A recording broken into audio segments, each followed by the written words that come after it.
अभी चैत का महीना चल रहा है जिसमें नवरात्रि है, इसलिए मैं मैया का गीत गाऊंगी और आप लोग ढेर सारा प्यार दीजिएगा, देखिएगा, लाइक सब्सक्राइब एंड शेयर जरूर करिएगा।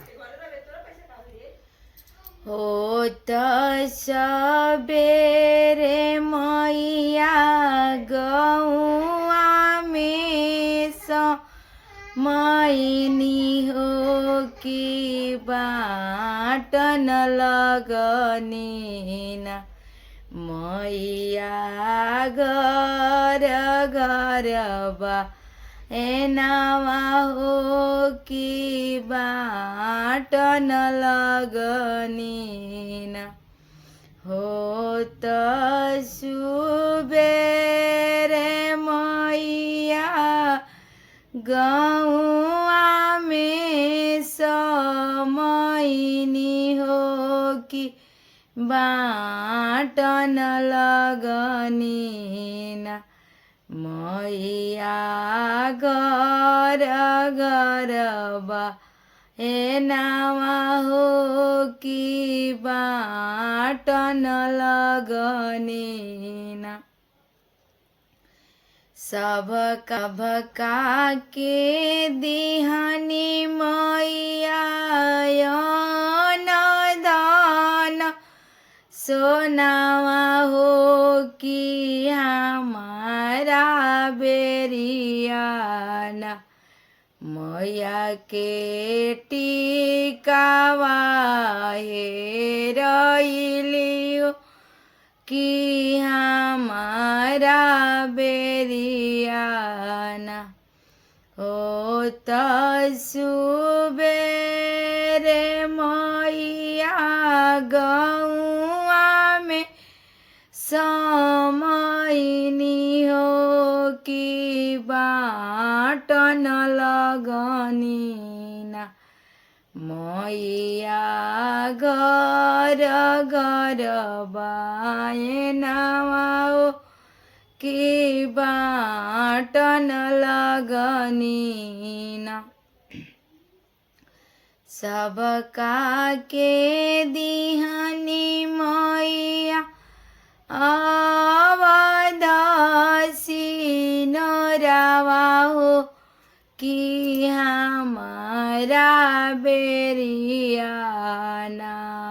मैया के कंगना हेरइली हो कि हमारा बेरियाना मैया के कंगना हेरइली हो कि हमारा बेरियाना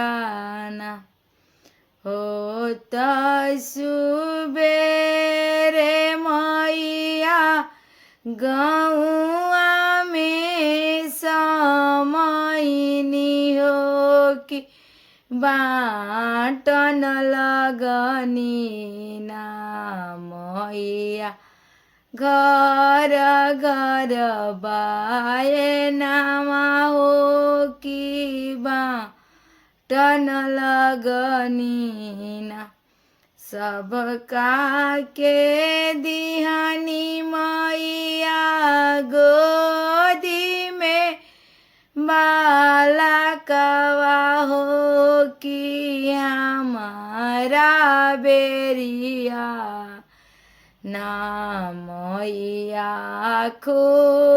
खुशियालू तवनी हो कि हमारा बेरियाना मैया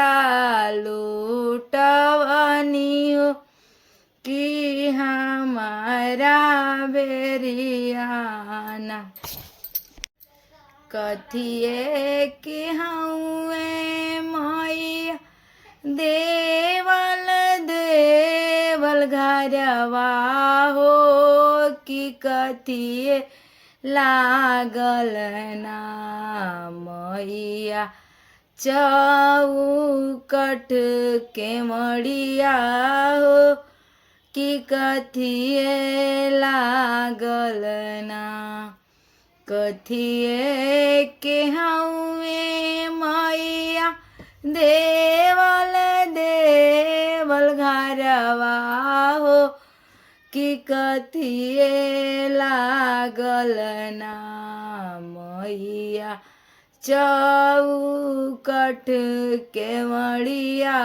हो, कि कथिए लागल ना। सोनही के हउए सेवका हमारो देवल घरवा हो, चंदनवे डढ़ियाना लागल चौकट के मड़िया हो, चंदनवे डढ़ियाना। सोनही के हउए सेवका हमारो देवल घरवा हो, चंदनवे डढ़ियाना लागल चौकट के मड़िया हो, चंदनवे डढ़ियाना। ओही देवल घरवा में अइली सात मैया हो, मलिनिए बिटियाना। मैया के बेनिया डोलवली हो, मलिनिए बिटियाना। ओही देवल घरवा में अइली सात मैया हो, मलिनिए बिटियाना। मैया के बेनिया डोलवली हो, मलिनिए बिटियाना। बेनिया डोलवलु मालिन आइलो सुख निंदिया हो, कि मांग मालिनीना।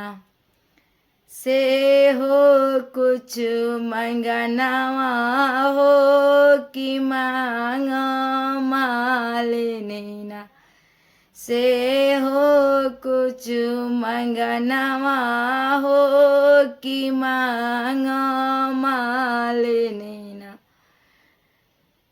मांगी ले मांगी मैया से हो कुछ मंगनवा हो, मांगी मैया ना।